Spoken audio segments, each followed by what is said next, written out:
Comment diable avons-nous fini par arriver à Golden ? Golden est une ville fantôme, une qui attire des visiteurs chaque année pour explorer les bâtiments encore debout. C'était une ville minière qui comptait quelques centaines d'habitants, mais une fois les perspectives épuisées au milieu ou au début du XXe siècle, elle est devenue la ville fantôme qu'elle est aujourd'hui. Sa plus grande renommée ces derniers temps est d'avoir été présentée dans Ghost Adventure il y a quelques années. Craig a répété sa question, mais je n'ai pas pu lui répondre. Mes pensées tournèrent dans ma tête. Il n'y a pas moyen que Golden soit à des kilomètres au nord de Placer. Il n'y a pas de route reliant les deux zones, d'après ce que j'ai vu sur la carte. Sans mentionner qu'on a roulé en ligne droite depuis qu'on a quitté la station-service. « Je ne sais vraiment pas, mec », ai-je finalement répondu, ma voix traduisant à quel point j'étais vraiment ébranlé. Dans l'habitacle sombre de la voiture, je le vis enfouir sa tête dans ses mains. Je cherchais à tâtons mon paquet de cigarettes, en tirant une autre avec des doigts légèrement tremblants et en enfonçant l'allume-cigare. Quelques instants plus tard, la bifurcation pour la ville fantôme passa en un éclair sur la droite. Je vis la silhouette sombre de la flèche de l'église se découper un instant dans l'obscurité, puis elle fut derrière nous. L'allume-cigare ressortit et je l'appuyai contre la cigarette, l'allumant et le remettant à sa place. J'ai décidé qu'il fallait que j'essaie de calmer la tension croissante qui remplissait l'intérieur de la voiture. Écoute, peu importe comment on s'est retrouvé ici, mec, le fait est qu'on ne peut pas être loin de l'autoroute. Alors restons simplement lucides, gardons notre calme, et quand on sera de retour chez moi, toi, moi et Vanessa, on pourra bien rire de tout ça. Ça te va ? J'ai entendu mon ami prendre une profonde inspiration, puis la relâcher avec un « d'accord, ouais, ça a l'air d'un plan », dit-il, et il a laissé échapper un petit rire. Je l'ai senti tapoter mon épaule. « Merci, Derek. Tu es vraiment un bon ami. Je suis content de t'avoir. » J'ai hoché la tête, puis j'ai réalisé qu'il ne pouvait peut-être pas le voir dans le noir. « Pas de problème, mec, dis-je. » Je regardais l'horloge. 3 h du matin. Seulement 5 minutes s'étaient écoulées depuis que je l'avais regardé, et pourtant j'avais l'impression que 30 avaient le passé. Le temps semble différent quand vous êtes stressé. Pendant quelques minutes, il n'y avait que de l'obscurité, puis une lumière est apparue au loin. « Ah, voilà !» m'écriai-je. J'attendis de voir le panneau pour la bretelle d'accès apparaître et ressentis un frisson remonter le long de ma colonne vertébrale alors que le panneau pour Golden passait à toute allure à nouveau. « Je pensais que tu avais dit qu'on se dirigeait vers l'autoroute. » C'est ce que Craig n'a rien dit, mais j'ai senti qu'il se crispait sur le siège passager, montrant qu'il l'avait vu aussi. Alors que le lampadaire et le panneau disparaissaient derrière nous, une sensation a commencé à me rattraper. Un autre frisson a parcouru ma colonne vertébrale, alors que je réalisais que c'était la même sensation que j'avais eue en sortant de la voiture. La sensation d'être observé. Mes yeux se sont tournés vers la brume des arbres de chaque côté de la voiture, mais je n'y ai vu personne. Le virage pour la ville fantôme approchait à nouveau. J'ai entendu Craig laisser échapper un autre soupir profond. « Derek, arrête-nous s'il te plaît », a-t-il simplement dit. Sa voix tremblait, et même si je ne voulais pas m'arrêter, j'ai fait ce qu'il demandait, m'arrêtant juste avant la bifurcation. Il a enlevé sa ceinture de sécurité, a ouvert la porte brusquement et est sorti. Je l'ai regardé marcher vers l'avant de la voiture et rester là 1 minute. Il semblait commencer à trembler un peu, et j'ai réalisé à quel point cela l'affectait. J'ai débouclé ma ceinture de sécurité et ai tendu la main vers la poignée de la porte, quand j'ai jeté un œil à l'horloge et me suis figé. L'horloge indiquait toujours 3 h du matin. Les aiguilles n'avaient pas bougé du tout. Un sentiment de choc m'a envahi comme une vague, alors que je la tapotais avec mes doigts pour voir si elle était simplement bloquée. Mais elle refusait de recommencer à bouger. « D'accord, mais qu'est-ce qu'il se passe ?» murmurai-je pour moi-même. Je plongeai la main dans ma poche, sortant mon téléphone et allumant l'écran. Comme l'horloge, il indiquait 3 h du matin. Le sentiment d'être observé commença à s'intensifier et je jetai un coup d'œil à Craig qui se tenait dans l'obscurité avant de baisser les yeux, commençant à rédiger un texto à Vanessa. « Salut ma chérie, je voulais juste te faire savoir que Craig et moi, on va bien. On essaie de retourner sur l'autoroute mais on s'est un peu perdu ici. Fais-moi une faveur, et si je ne te renvoie pas de message dans 15 minutes, renvoie-moi un texto, d'accord ? Je t'aime. » J'ai remis le téléphone dans ma poche. Je sais que j'aurais dû être plus honnête, mais je commençais à me sentir un peu effrayé par la situation bizarre. Je ne voulais pas l'inquiéter plus que nécessaire, car cela me ferait encore plus paniquer. En poussant la porte, je suis sorti et j'ai contourné la voiture, m'arrêtant près du phare avant. « Mec, ça va ?» lui ai-je demandé après un moment. Il n'a pas répondu, mais heureusement, il semblait avoir cessé de trembler. J'ai répété ma question. Lorsqu'il n'a pas répondu à mes 2e et 3e appels, j'ai commencé à ressentir une nouvelle sensation s'emparer de moi.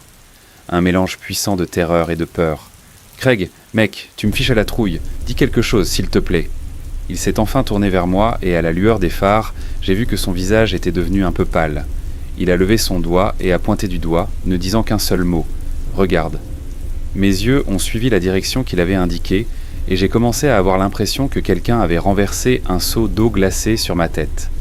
La cigarette pendante à mes lèvres est tombée de ma bouche au sol. Se tenant à environ 5 mètres de distance, juste à l'orée des arbres, se trouvait une silhouette. Elle était plongée dans l'ombre, mais avec un souffle coupé, j'ai réalisé que c'était la même femme qui avait failli me faire avoir un accident. « Oh mon Dieu !» j'ai avalé, retrouvant ma voix. « Nous devrions retourner dans la voiture, Craig. » Il hocha la tête presque immédiatement.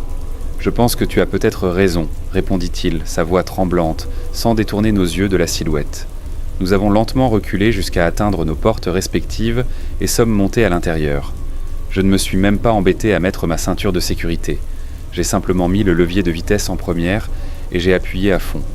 De la terre et du gravier ont été projetés derrière nous et la voiture a bondi sur la route. Cette fois, je n'ai pas relâché l'accélérateur. J'ai gardé mon pied enfoncé, le moteur commençant à rugir tandis que je passais en 3e puis en 4e. Le compteur de vitesse a atteint 60 alors que je passais en 5e vitesse, la sensation d'être observé s'intensifiant à chaque seconde qui passait. Je mordillais légèrement ma lèvre. « Et tu crois que je devrais envoyer un message à Vanessa pour lui faire savoir qu'on va bien ?» demandai-je à Craig. Je l'entendis laisser échapper un reniflement. « Honnêtement, frère, non. Je sais que cette femme t'aime à la folie et je suis content qu'elle se soucie autant de toi, mais elle doit apprendre que tu sais ce que tu fais. De plus, vous avez besoin de votre espace. Ce n'est pas sain le temps que vous passez ensemble. » Je jetai les restes de ma cigarette par la fenêtre et laissai échapper un reniflement moi aussi. « Ça s'appelle être amoureux, mec. Tu devrais essayer, un de ces jours. » plaisantai-je, le faisant rire. « Non merci, j'aime trop être célibataire. Ça... » Secouant la tête, je regardais par le pare-brise tandis que les phares guidaient notre chemin. Je ressentais une légère inquiétude monter en moi alors que je voyais la route à 2 voies s'étendre devant nous, la lune dans le ciel presque complètement bloquée par les arbres au-dessus de nos têtes. Je n'avais pas vu une autre voiture sur la route depuis au moins 2 heures. « Eh bien, qu'est-ce que tu t'attendais à trouver, Derek ? Tu as conduit jusqu'au fin fond de la campagne. Il n'y a que des villes fantômes par ici. Pourquoi ne pas essayer de conduire jusqu'à l'Idaho la prochaine fois ?» Secouant mes pensées, je fouillai un moment dans la console centrale avant de sortir une cassette. Un peu de musique m'aiderait à me sentir mieux. Je l'ai insérée dans le lecteur de cassette de la voiture et j'ai appuyé sur lecture. Un instant plus tard, la basse tonitruante et le cri de Dance with the Dead's House ont commencé à retentir des haut-parleurs. Craig a poussé un cri d'excitation. « Mec, oui, c'est le genre de musique qu'il nous faut pour un trajet comme celui-ci. » Il a baissé la vitre passager, passant sa tête par la fenêtre pour crier dans la nuit. J'ai secoué la tête, incapable de ne pas sourire devant ces pitreries. Sacré clown. L'ambiance ludique a aidé à apaiser mon esprit et je me suis senti me détendre dans le siège, la tension s'écoulant de mon corps et sortant par la fenêtre. Pendant quelques instants, c'est ainsi que les choses se sont passées. Les routes s'étiraient devant nous pour disparaître ensuite dans l'obscurité derrière nous, la musique explosait de la radio et le doux grondement du moteur en arrière-plan. J'ai jeté un autre coup d'œil à l'horloge rétroéclairée. Il était maintenant 3h05. Nous devrions être sur l'autoroute d'ici 1 minute. Cette pensée a libéré le dernier souffle de tension dans mon corps et j'ai tâtonné sur le siège arrière pour attraper le sac du bout des doigts. J'ai sorti ma bouteille de soda et, en la tenant contre le volant, j'ai craqué le bouchon. Je l'ai porté à mes lèvres et j'ai pris une gorgée, détournant les yeux de la route une fraction de seconde pour incliner la tête en arrière. Je suis revenu à la route et j'ai failli tout cracher sur le pare-brise. Dans la seconde où j'avais cessé de regarder, une silhouette avait fait un pas sur la route. « Nom d'un chien !» ai-je crié en enfonçant mes pieds sur le frein et l'embrayage aussi fort que je pouvais. Les roues arrière de la voiture se sont bloquées et le bruit perçant des pneus qui crissent a rempli l'habitacle. À ma grande horreur, l'arrière de la voiture a commencé à glisser. « Oh mais non ! Non, non, non, non, non, non, non !» Pendant quelques secondes, le monde autour de nous est devenu un flou de formes et de couleurs. J'ai craint à tout moment que nous percutions un arbre ou commencions à rouler. Heureusement, la voiture s'est finalement arrêtée dans un crissement de protestation de la suspension. Nous étions face à la direction d'où nous venions. Je pouvais le dire grâce aux lignes noires sur la route qui avaient autrefois été la gomme de mes pneus. Je tenais le volant avec presque une prise de mort, mon cœur battant furieusement dans ma poitrine. Ma respiration venait par courtes et haletantes bouffées. Il n'y eut aucun mouvement dans la voiture pendant quelques secondes avant que Craig ne se penche en avant pour éteindre la musique. « Mec, qu'est-ce qui s'est passé ?» cria-t-il, son visage aussi pâle que le mien devait l'être. Je ne lui ai pas dit un mot. Au lieu de cela, j'ai tiré sur le frein à main, arraché ma ceinture de sécurité et pratiquement donné un coup de pied à la porte pour l'ouvrir, sortant sur le trottoir. Je me suis avancé vers l'avant de la voiture, sur des jambes chancelantes, jusqu'à être bien entre les phares. J'ai d'abord regardé vers la route devant, puis la forêt de chaque côté. Il n'y avait rien là. Quoi ? Je me suis retourné et j'ai regardé derrière moi par-dessus le toit de la voiture. La lueur rouge des feux arrière illuminait quelques mètres devant, mais au-delà, rien que l'obscurité. Je me suis de nouveau tourné, scrutant l'obscurité au-delà des branches. Aucun mouvement ne troublait les buissons et les branches, et à part le léger vrombissement du moteur de la voiture, c'était silencieux. Je secouais la tête. Ai-je juste imaginé des choses ? Je la secouais de nouveau. Non, je sais pertinemment que je n'ai pas halluciné. Il y avait quelqu'un là. Le bruit de la portière de la voiture qui s'ouvrait me fit me retourner, voyant Craig sortir de la voiture, laissant la porte ouverte. Il vint immédiatement vers moi. « Tu as exactement 20 secondes pour m'expliquer ce qui s'est passé avant que je perde la tête, mec !» s'exclama-t-il. Pendant une seconde, je luttai pour trouver ma voix. Puis je répondis. « Quelqu'un ! Mec, je ne suis pas fou. » Quelqu'un est sorti du bois et a marché sur la route. Ça ressemblait à une nana et j'ai cru qu'on allait carrément la percuter. Je réalisais que je retenais mon souffle et le libérais, essayant désespérément de me détendre. Craig me lança un regard confus. « Tu es sérieux, mec ?» Je fis un signe de tête. Il sortit la lampe de poche qu'il utilisait pour regarder la carte de sa poche et l'alluma, la dirigeant d'abord vers la lisière des arbres d'un côté de la route, puis de l'autre. Après avoir fait cela plusieurs fois, il se tourna vers moi. « Eh bien, qui que ce soit, ils ne sont plus là. » Son front se plissa. « Mais pourquoi une nana serait ici au milieu de nulle part ?» murmura-t-il plus pour lui-même que pour moi. Je répondis quand même. « Je ne sais pas, mec. C'est Joséphine County, quoi. Pour autant de bonnes personnes qui vivent ici, il y a aussi un tas de cinglés. » J'ai entendu mon ami laisser échapper un rire bref en réponse, mais quelque chose avait attiré mon attention. Une sensation qui m'avait frappé avec tout le poids d'un Peterbilt. La sensation de regard perçant scrutant l'arrière de mon crâne. Je me suis retourné regardant vers la voiture et ne voyant rien là-bas, mais la sensation persistait et je n'aimais pas ça du tout, surtout quand la sensation est revenue. Cette fois, de la direction où j'étais juste face à un moment auparavant. La réalisation m'a frappé et j'ai senti un frisson parcourir ma colonne vertébrale accompagné d'une lueur de peur. « Oh !» ai-je chuchoté. Craig s'est tourné pour me regarder. « Quoi ?» a-t-il demandé. En voyant l'expression sur mon visage, il a répété « Quoi ?» Je levai les yeux vers lui, parlant avec une voix un peu faible. « Remontons tout de suite dans la voiture. » Il ne discuta pas. Heureusement, il se dirigeait déjà vers la portière passager ouverte, et je l'imitais alors que la sensation d'être observé s'intensifiait, comme si quelqu'un se précipitait depuis les bois. Au bon sang, je me mis d'abord à courir, puis à sprinter sur les derniers G3 mètres, tirant sur la poignée de la porte et me lançant pratiquement sur le siège du conducteur, claquant la porte derrière moi. J'appuyai sur le verrou de la porte, voyant Craig faire de même. Il se tourna vers moi, son visage caché dans l'obscurité, mais sa voix créait une image parfaite de ce qu'il devait ressentir. « C'était quoi ça, mec ?» Le ton de sa voix trahissait le fait qu'il avait ressenti, même pour un bref instant, la même sensation d'effroi et de peur que moi. « Tu te souviens de ces vidéos de gens conduisant sur des routes désertes en pleine nuit, seulement pour qu'une personne apparaisse sur la route et les force à s'arrêter ?» demandai-je. Une inspiration brusque venant du siège passager avant qu'il ne réponde, achevant ma pensée. Et puis une bande de personnes surgit des bois en essayant de les tendre un guet-apens. Oh non alors, exactement ce que je pensais. Il est temps de foutre le camp. Je desserrai le frein à main, attachant ma ceinture et engageant la voiture en première vitesse. Les pneus crissèrent lorsque j'appuyai sur l'accélérateur et un instant plus tard, nous étions en train d'accélérer pour nous éloigner. Comme nous l'avons fait, le sentiment d'être observé s'est rapidement estompé pour disparaître complètement et je me suis permis de laisser échapper un soupir de soulagement. Nous avons roulé en silence pendant encore quelques minutes avant que je ne parle à nouveau. « Je pense que nous sommes hors de danger, mec. » Craig a laissé échapper un rire léger. « Merci pour ça. » J'ai hoché la tête, puis atteint pour le soda qui était tombé, se coinçant près du frein à main.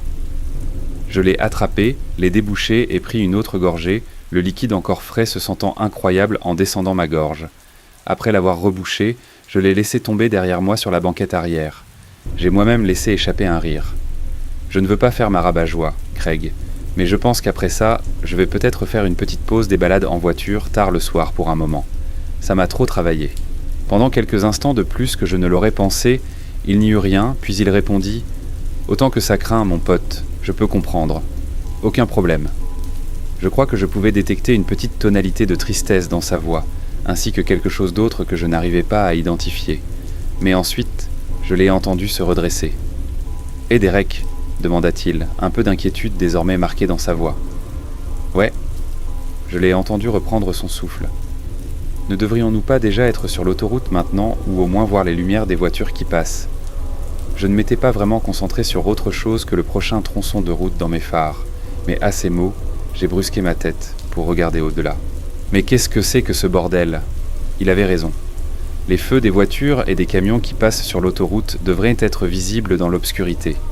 Je me souvenais clairement d'avoir regardé dans mon rétroviseur en tournant sur la route depuis l'autoroute, voyant les véhicules blancs et rouges omniprésents filer dans les deux sens à peu près à la même distance où nous étions maintenant. Ce n'était plus le cas. Tout ce que je pouvais voir devant nous, c'était l'obscurité dans les bois de chaque côté de la route. Pendant un moment, j'ai levé le pied de l'accélérateur, laissant la voiture ralentir un peu. Mon cerveau fonctionnait. Il doit se tromper, bon sang, je dois me tromper. Nous ne sommes simplement pas encore assez proches de l'autoroute, tu sais. Tu connais ces vieilles routes, Derek, elles finissent souvent par être plus longues qu'elles en ont l'air au premier abord. Me sentant quelque peu soulagé par cette pensée, je l'ai dite à voix haute à Craig. Il a hoché la tête, mais je pouvais dire qu'il n'était pas complètement convaincu, et d'ailleurs, aussi souvent que je me le répétais mentalement, je ne pouvais pas me convaincre complètement non plus. C'était comme si voir cette femme sur la route m'avait secoué plus que je ne l'avais d'abord pensé. Appuyant de nouveau sur l'accélérateur, je passais en 4e vitesse et observais le compteur de vitesse flirter avec 55 miles à l'heure. Pendant encore quelques minutes, aucun de nous ne voyait rien tandis que nous roulions en silence, puis Craig poussa un cri. « Il y a une lumière !» Pendant un instant, une vague d'espoir monta en moi et je me penchai sur le volant pour essayer de voir l'autoroute. Elle s'est évanouie quand j'ai vu que ce n'était qu'un lampadaire gardant solitaire le bord de la route comme un sentinelle. En dessous se tenait un vieux panneau usé qui semblait avoir été criblé de nombreux coups, tant de plomb que de véritables balles. J'ai ralenti un peu la voiture alors qu'il s'approchait de nous pour pouvoir le lire, et j'ai senti une vague de confusion m'envahir. Golden, 3 km. Craig souffla en lisant le panneau. Il passa lorsque le lampadaire baigna momentanément l'intérieur de la voiture de lumière, révélant l'expression confuse et inquiète sur son visage. J'ai mis la même question que j'avais utilisée pour la dernière question. Je ne sais pas. C'était vrai. Je ne savais pas. Comment étais-je censé répondre à cela ? J'ai cliqué sur suivant encore une fois, maintenant plus intrigué qu'autre chose. La 4e question se présentait ainsi. Vous vous réveillez dans les bois qui vous sont inconnus. C'est la nuit, et le clair de lune ne vous offre qu'une visibilité légèrement suffisante. À environ 9 mètres de vous, il y avait une petite cabane faiblement éclairée. La porte est ouverte et une femme souriante vous fait signe d'entrer. Y allez-vous ? J'ai expliqué pourquoi cette question n'était pas nécessairement plus bizarre que la précédente, donc ma supposition que c'était une sorte de test de personnalité étrange était encore envisageable. J'ai en fait tenté de répondre à celle-ci, quelque chose comme « entrer dans la cabine parce qu'il n'y a tout simplement nulle part ailleurs où aller ». Une fois de plus, j'ai cliqué sur suivant. Je n'aurais probablement pas dû. Les questions ont commencé à devenir bizarres. Elles n'étaient pas trop sanglantes ou explicites. Rien de tout cela, elles étaient simplement plus étranges, plus bizarres, plus perturbantes psychologiquement. Si tu te demandes pourquoi diable j'ai continué, je ne peux pas vraiment te donner une réponse explicite à cela. J'avais juste l'impression que je devais le faire. C'était une sensation ésotérique, effrayante que je ne peux pas vraiment expliquer, mais je ne pouvais jamais m'en débarrasser, alors j'ai simplement continué. Certaines des réponses qui se démarquaient étaient « Suppose que tu te réveilles un soir pour trouver un ascenseur dans ta maison. À chaque minuit après cela, il s'ouvre pendant 5 minutes, révélant une copie exacte de toi-même qui devient de plus en plus blessée au fil du temps. Continues-tu à vivre comme ça, ou entres-tu dans l'ascenseur une fois pour tout arrêter ? Et vous êtes dans une chambre d'hôtel, mais êtes réveillé par de rapides coups frappés à votre fenêtre. Vous jetez un coup d'œil à travers les stores, voyant ce qui semble être un homme manquant de ses 2 yeux. Il met sa bouche contre le verre et vous dit de tuer la femme dans la salle de bain immédiatement. L'écoutez-vous ? C'était l'un de mes moins préférés. Vous regardez des vidéos de famille avec votre mère. L'une des cassettes inclut des images d'elle se faisant tuer par un intrus masqué. Votre mère rit simplement de ces images sans rien dire. À votre avis, est-ce une raison de s'inquiéter ? En plus de cette folie qui rend fou, il y avait aussi des événements plutôt inquiétants qui se produisaient dans la vie réelle. J'ai reçu un coup à la porte environ 30 minutes après. J'ai regardé par le Judas pour voir un type se tenant là, secouant frénétiquement la tête et articulant « non » tout en me regardant droit dans les yeux. Il avait l'air terrifié. Évidemment, je n'ai pas ouvert. J'ai reçu environ 10 appels téléphoniques d'une personne nommée « l'auditeur » sur mon identification de l'appelant. Ils ont laissé un message à chaque fois, mais chacun était juste un enregistrement qui consistait en quelqu'un disant des chiffres à travers de fortes interférences. En fait, ça ressemblait plus à des hurlements, maintenant que j'y repense. Au bout d'une heure dans ce truc, j'étais au bord d'une crise de nerfs. J'étais pétrifié à l'idée de regarder derrière moi même s'il n'y avait aucune indication que quelque chose devait s'y trouver. J'ai entendu un léger grattement venant de mon conduit d'air à un moment donné, alors j'ai déplacé mon canapé dessus. Finalement, j'ai atteint ce qui semblait être la fin du questionnaire. Cependant, ce n'était pas une question, c'était simplement une affirmation. Ne les laisse pas entrer, ils ne sont pas dignes de confiance. Presque comme si c'était sur commande, j'ai entendu de nouveaux coups à ma porte environ 5 secondes après avoir lu cela. Aussi lentement et silencieusement que possible, je me suis déplacé et j'ai regardé à travers le Judas une fois de plus. C'était une personne différente de celle que j'avais vue plus tôt. C'était une femme semblant avoir la vingtaine. Elle portait un épais blazer, bien qu'il fasse environ 32 degrés dehors. Elle portait aussi des lunettes de soleil, donc je ne pouvais jamais vraiment dire où elle regardait. Elle a finalement sorti un morceau de papier de sa poche et l'a glissé sous la porte. J'ai baissé les yeux et l'ai lu. « Quittez votre appartement immédiatement. » Cela fait environ une demi-heure depuis... Je ne peux pas me résoudre à regarder l'écran de l'ordinateur ni la femme dehors. Elle est toujours là. Je peux voir l'ombre de ses pieds depuis sous ma porte. J'ai entendu la fenêtre de ma chambre s'ouvrir il y a quelques minutes. Mais depuis, j'ai coincé la porte avec une chaise. Je peux entendre une sorte de murmure déformé provenant de derrière maintenant. Peut-être que toucher le fond n'était pas si mal. Que diable suis-je censé faire ici ? J'ai fait une virée tard un soir. Ce qui s'est passé me hantera pour le reste de ma vie. Oh, avant que j'oublie, mec, je me demandais si tu pouvais m'aider avec quelque chose. Le caissier, un gamin bourré d'acné qui semblait être à la fin de l'adolescence ou au début de la vingtaine, leva les yeux tout en fourrant le sac de chips, 2 sodas et un paquet de Lucky Strikes dans un sac en plastique. Pendant un moment, il resta là, apparemment figé en plein mouvement. Puis il répondit enfin « Ouais, qu'est-ce qui se passe, mec ?» Je laissai échapper un soupir à peine perceptible. J'avais été à moitié effrayé qu'on me dise d'aller me faire voir, pour le dire poliment. Me sentant soulagé, je tendis la main vers ma poche arrière pour prendre ce qui s'y trouvait. Vous voyez, il semble que je me sois un peu perdu par ici. J'ai décidé de faire une promenade nocturne et j'ai fini par me perdre sur toutes ces routes secondaires à 2 voies. J'ai déplié la carte et l'ai posée sur le comptoir pour que lui et moi puissions la voir avant de continuer. Donc j'espérais que vous pourriez indiquer ici à peu près où nous sommes, et surtout la façon de revenir à la route principale. Il y eut un autre long moment de silence, puis le gamin commença à rire. D'abord doucement, puis plus fort. « Mec, une carte en papier ?» réussit-il à dire entre 2 souffles. « T'es sérieux ? Quelle année penses-tu que c'est ? Un 1993. » Pour ma part, je laisse échapper un soupir résigné. J'avais un mauvais pressentiment que je recevrais ce genre de réaction de la part de quelqu'un de son âge, et il semblait que j'avais eu raison. Je ne peux pas dire que je ne l'avais pas vu venir. Il essuya les larmes au coin de ses yeux et me regarda sérieusement. « Mec, t'as pas un GPS dans ta voiture ou un truc comme ça ?» demanda-t-il. Immédiatement, je désignai d'un pouce par-dessus mon épaule en montrant la porte d'entrée vitrée au-delà de laquelle se trouvait la berline beige arrêtée aux pompes à essence. « Pas dans une Honda Accord de 1979, répondis-je simplement. Lorsqu'il regarda derrière moi en direction de la porte, je pouvais voir qu'il avait envie de faire une autre remarque sarcastique, probablement quelque chose sur le fait que je devrais acheter une voiture plus récente ou quelque chose du genre. Heureusement cependant, il garda cela pour lui. Au lieu de cela, il se pencha sur la carte et, tout en ricanant doucement pour lui-même, commença à l'examiner. Quelques instants plus tard, il claqua des doigts. « Ah, je l'ai toujours !» dit-il fièrement, puis il posa son doigt près du milieu de la carte et me regarda. « Nous sommes à peu près ici, à environ 6 ou 7 miles en dehors de Placé. Je me penchai au-dessus du comptoir pour voir alors qu'il retirait son doigt. Ici, acquiesça-t-il, et je sortis un stylo de ma poche, encerclant la zone pour m'en souvenir une fois parti. Puis j'examinai la carte plus en détail. D'accord, donc il semble que je pourrais prendre plus d'une route pour revenir à l'Interstate 5, non ? Le gamin hocha de nouveau la tête, visiblement déjà ennuyé par cette interaction inhabituelle, à en juger par l'air légèrement agacé qui commençait à traverser son visage. « D'accord », dit-il simplement. Puis il posa mes articles emballés sur la carte.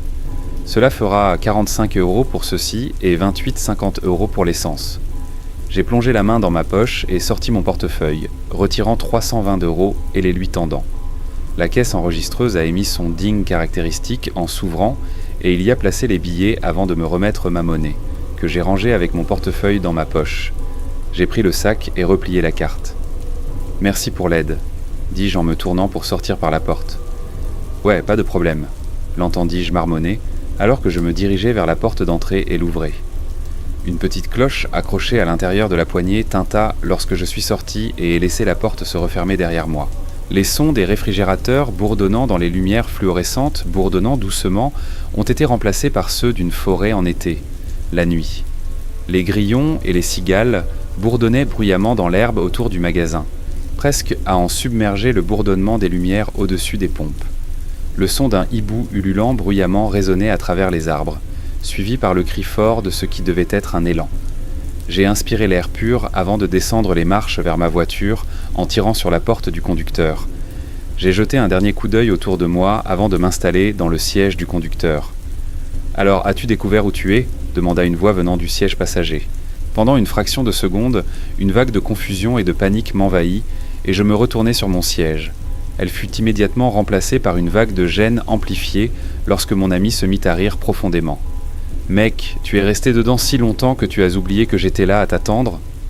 Ne voulant pas admettre que c'était exactement ce que je venais de faire, je secouai la tête. « Non, frérot, pas du tout. C'est juste que m'occuper du gamin là-dedans, c'était un vrai casse-tête. » Il hocha la tête avec sympathie. Craig était l'un de mes amis proches. Depuis notre rencontre, le courant était passé tout de suite et nous nous étions toujours soutenus l'un l'autre depuis ce moment-là. Une chose que nous aimions tous les deux faire, c'était des virées nocturnes sans but, simplement conduire sans destination précise, en écoutant la radio et partageant de temps en temps un joint que l'un de nous achetait. C'est la première fois que nous nous sommes perdus, pourtant. J'ai plongé la main dans le sac, en sortant la bouteille de Mr. Pibb et la lui tendant. « Tiens », dis-je simplement avant de sortir les Lucky Strikes, balançant le reste sur le siège arrière. Tirant la clé de ma poche, je l'insérai dans le contact et la tournai. Le buzzer de la voiture retentit tandis que les lumières du tableau de bord s'allumaient. Un instant plus tard, le 4 cylindres en ligne se mit doucement à vrombir avec son murmure traditionnel. Ouvrant le paquet, je sortis une cigarette de la boîte et la mis au coin de ma bouche avant de tendre la main pour enfoncer l'allume-cigare de la voiture. Alors que je le faisais, je jetai un coup d'œil vers le magasin et me figeai. Un léger frisson me parcourut l'échine en réalisant que le gamin se tenait à la porte, nous fixant du regard. Mais qu'est-ce que c'est que ce bordel ? Craig a capté mon regard et s'est tourné vers lui-même. Mec, c'est quoi son problème ? J'ai secoué la tête alors que l'allume-cigare ressortait, signalant qu'il était prêt à l'emploi. J'ai maintenu la spirale rougeoyante contre le bout de la cigarette un instant jusqu'à ce qu'elle s'enflamme, puis l'ai remise dans son emplacement. J'ai retiré la cigarette de mes lèvres et expiré un nuage de fumée avant de répondre, me sentant plus qu'un peu nerveux. Je ne sais pas, mais honnêtement, mec, c'est plus qu'un peu flippant. J'ai jeté un dernier coup d'œil. Le gamin n'avait même pas cligné des yeux une seule fois.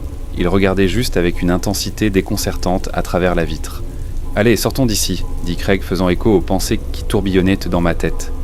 Je mis la voiture en première vitesse et relâchai l'embrayage, la voiture commençant à avancer. Du coin de l'œil, je le vis se tourner et faire un doigt d'honneur au gamin alors que nous glissions hors des lumières dans l'obscurité.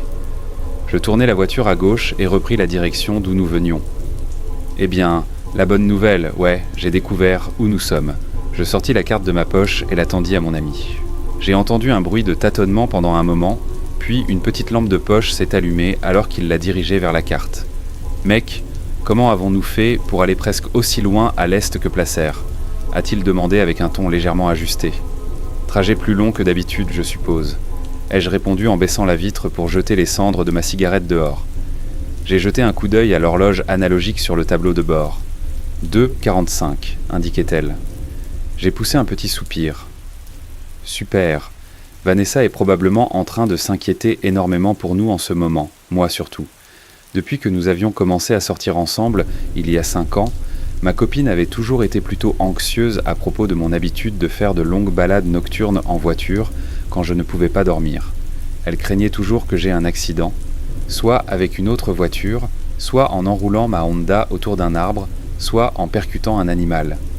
La plupart du temps, je rentrais à la maison pour la trouver assise à m'attendre, l'inquiétude clairement gravée dans ses beaux yeux saphirs.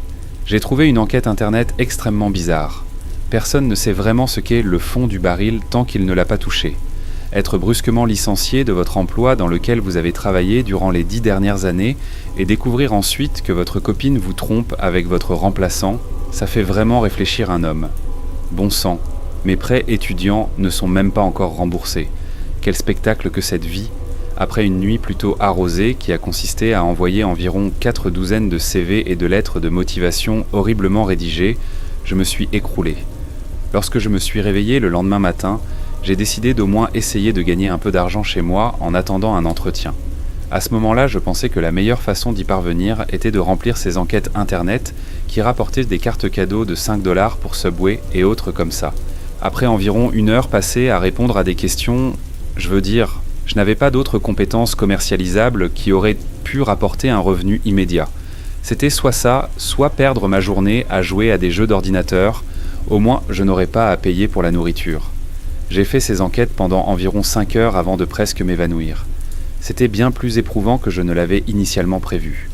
À la fin de ces 5 heures, j'avais accumulé environ 45 $ en espèces et en cartes cadeaux. 9 $ de l'heure. Pas comme si je gagnais beaucoup plus que ça avant. J'étais sur le point de fermer mon ordinateur portable pour la journée et de me diriger vers un bar dans le but de noyer ma mélancolie quand je l'ai vu pour la première fois. Cela n'aurait même pas dû être perceptible, mais pour une raison ou une autre, dans le coin inférieur du site web sur lequel j'étais, se trouvait une petite annonce singulière. Peut-être était-ce la simplicité qui m'a séduit.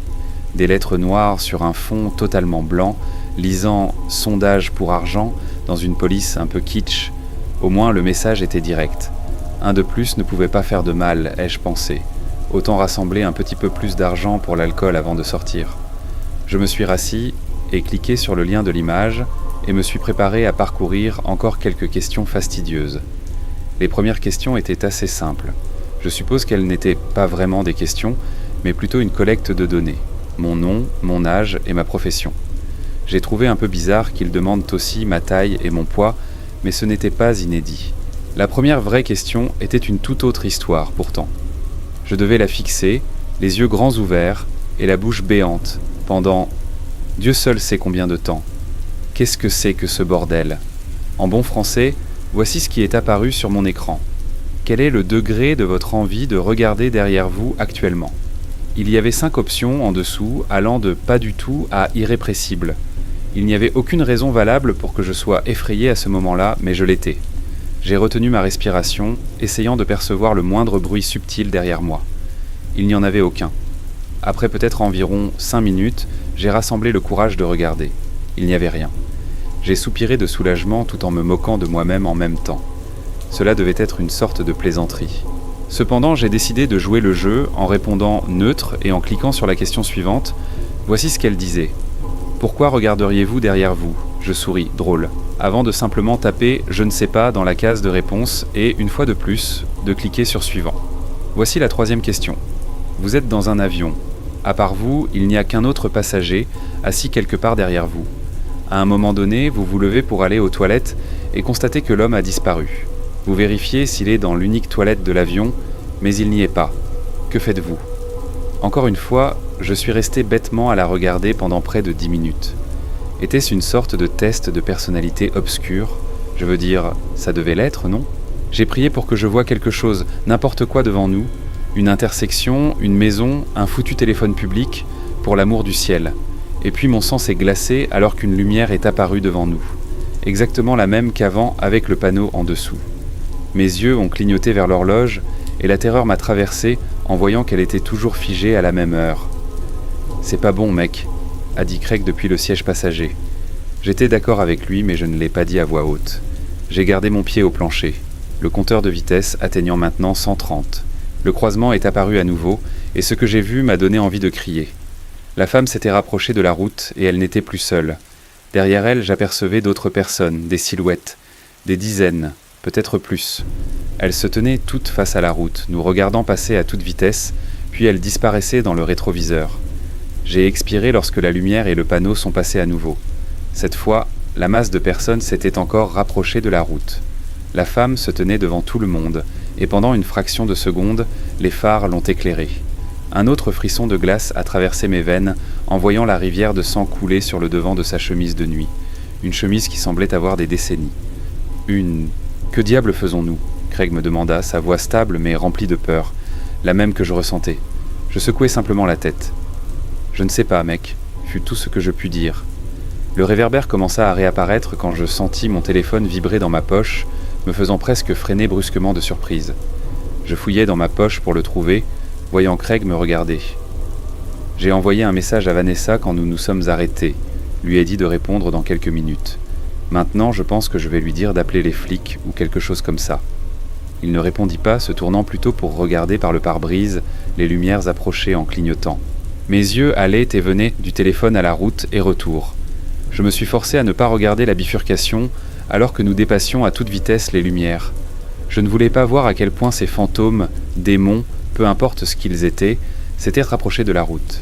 J'ai fait glisser mon doigt, repoussant l'écran de verrouillage et tapotant sur l'icône du messager. Alors que la lumière commençait à apparaître de nouveau, le message de Vanessa s'est automatiquement ouvert et, pendant un moment, un soulagement comme je n'en avais jamais ressenti a déferlé en moi devant ce petit bout de normalité que j'avais à ma portée. Je me suis figé. Je n'ai même pas levé les yeux vers la route. Je ne pouvais pas. Mes yeux étaient rivés sur une seule phrase, lisant et relisant. Une vague de confusion m'envahit. « Quoi ?» ai-je dit à voix haute. Craig a parlé. « Quoi ? Qu'est-ce que tu as dit ?» Je ne lui ai pas répondu. Mon esprit tournait à 1 million de kilomètres à l'heure, essayant de comprendre, mais c'était comme si j'avais heurté un mur mental. J'ai essayé de penser à autre chose, mais à chaque nouvelle pensée, le même blocage venait à moi. Comme il le faisait, une nouvelle vague de peur commençait à monter en moi pour une raison entièrement nouvelle que la boucle terrifiante défilant dehors. Ce compteur de vitesse indiquait désormais que nous étions à 90, et puis Craig a parlé « Puis-je te poser une question, mec ?» De la glace a envahi chaque veine de mon corps. Pas à cause de sa question, mais à cause de sa voix. Elle était différente. La peur et la tension qu'il avait il y a à peine une minute avaient disparu. Maintenant, il avait une voix plate. Non, pas plate. Je ne pouvais pas dire pourquoi, mais la façon dont était sa voix me donnait presque l'impression qu'il souriait. Un autre frisson a parcouru ma colonne vertébrale tandis que je me forçais enfin à répondre, la bouche aussi sèche que du coton. « Quoi ?» Il a répondu alors que nous commencions à passer sous le réverbère. « As-tu peur ?» Pour une raison quelconque, la question m'a fait tourner vers lui juste au moment où la lumière s'est faufilée au-dessus de nous. Pendant une fraction de seconde, l'intérieur de la voiture s'est illuminé à nouveau. Mes yeux se sont verrouillés avec les siens. Les lumières ont filé. La déviation est apparue de nouveau. Pendant un moment, mes yeux ont cligné vers le haut pour voir que la femme était juste à côté de la route, complètement baignée dans les phares. J'ai finalement aperçu son visage, et puis j'ai hurlé, mes doigts s'arrachant à la poignée de la porte alors que la voiture faisait une embardée vers la droite. J'ai vu un arbre voler vers le pare-brise. Je n'ai pas réfléchi. J'ai simplement forcé la porte à s'ouvrir et j'ai sauté dehors. Le sol s'est rapidement précipité pour me rencontrer. Obscurité. Je me suis réveillé dans une chambre d'hôpital, un bandage couvrant ma tête et un bras en écharpe. Ma poitrine semblait être en feu également. La première chose que j'ai vue, c'était Vanessa, qui, en me voyant me réveiller, a éclaté en sanglots et m'a entouré de son bras. Quelques instants plus tard, le docteur est entré. Il m'a dit que j'étais un homme chanceux. Apparemment, je m'en étais sorti avec seulement une entaille à la tête nécessitant des agrafes, des côtes sévèrement contusionnées et un bras cassé. Choquant, pour avoir sauté d'une voiture à ce qui semblait être une vitesse énorme. Il a dit en levant un sourcil, puis il m'a dit que la police voulait me parler. Il les a fait entrer, et 2 agents sont arrivés, me posant beaucoup de questions. Je leur ai raconté exactement ce qui s'était passé, enfin sauf pour 2 petits détails. Ils semblaient en prendre mon récit au sérieux et ont promis d'enquêter. Nous avons reçu quelques rapports similaires aux vôtres, monsieur. L'un d'eux a répondu avec précaution. Puis ils m'ont montré comment on m'avait trouvé, comment un père et son fils, qui possédaient une station-service à proximité, étaient sortis en voiture, avaient d'abord aperçu ma Honda détruite, enroulée autour d'un arbre, et ensuite quelqu'un gisant inconscient dans le fossé herbeux, moi. Ils n'ont pas dit qui ils avaient été, mais j'avais une assez bonne idée de qui ils avaient été. Du moins le fils. Quoi qu'il en soit, cette nuit-là remonte à 3 mois. Je suis resté à la maison à me reposer et à guérir pendant tout ce temps. Ça m'a donné beaucoup de temps pour réfléchir, beaucoup de temps pour tout assimiler. J'essaye de ne pas penser à cette nuit, à tout ça. J'ai l'impression que je deviendrai fou si je le fais, surtout après que la police m'a dit qu'ils n'avaient retrouvé personne d'autre sur le lieu de l'accident. Seulement la portière passager, grande ouverte. Mais j'ai dû réfléchir après avoir reçu un email d'une adresse inconnue, prétendant être le fils, l'enfant que j'avais vu à la station-service cette nuit-là. Il m'a raconté des choses que son père lui avait dites qu'il avait vues pendant des années et auxquelles il ne croyait pas du tout jusqu'à cette nuit-là quand il a regardé par la porte ma voiture. C'est là qu'il a appelé son père frénétiquement. En tapant ceci, je sens mes mains commencer à trembler violemment, en me remémorant le visage de la femme. En effet, un fantôme, alors qu'il apparaissait dans les phares, l'expression d'horreur figée, alors qu'elle agitait frénétiquement la main pour attirer mon attention. La même expression que les autres devaient avoir eue.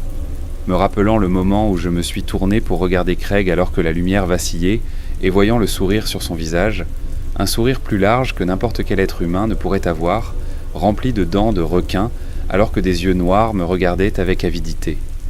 Le même sourire de requin que l'enfant m'a dit qu'il avait vu quand je m'éloignais. Mais surtout, je me souviens de la seule ligne de texte que Vanessa m'a envoyée, de ce qui m'a poussé à me creuser les méninges, essayant frénétiquement de me rappeler mon amitié avec la personne assise en face de moi dans l'horreur, me remplissant d'effroi en réalisant que je ne pouvais penser à aucun souvenir. Qu'est-ce qui m'empêchera de reprendre des trajets nocturnes à l'avenir? Les 3 mots qui resteront à jamais gravés dans ma mémoire: chérie, qui est Craig ?